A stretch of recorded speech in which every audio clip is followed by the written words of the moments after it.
ئێمە لە ڕاستی ئەوەنەی کە بە چۆنەڵی خیتابی سیاسی و لێدوانی سیاسی ئەبینین بە شتێکی نابینین لەبەرەوە تەسەورمان وایە مووسڵ یەکێکە لەو هەدەفە گرنگانەی کە پێویستە پێشمەرگە لە ئازادکردنیا بەشدار بێ لەبەرەوەی بە کۆمەڵی ئەحکام گرنگترینیان ئەوەیە مووسڵ نزیکترین جێگایە بۆ ئێمە کە سبەینێ تیرۆریستی لێبێ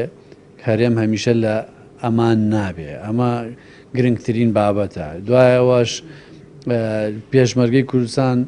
زیاتر لە ساڵێکە ئیشی لەسەر ئازادکردنی مووسڵ کرد دیدگای ئێمە بۆ مەسلەی ئازادکردنی مووسڵ لە یەک چوارچێوایە ئەویش ئەوەیە ئێمە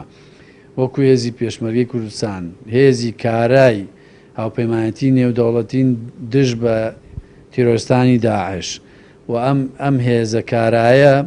پێویست بەوە ئەکات لە ئازادکردنی هەر بستە خاچێکی کە لە ژێر کۆنتڕۆڵی هێزی تیرۆریستاندا بێ بەشدار بێ.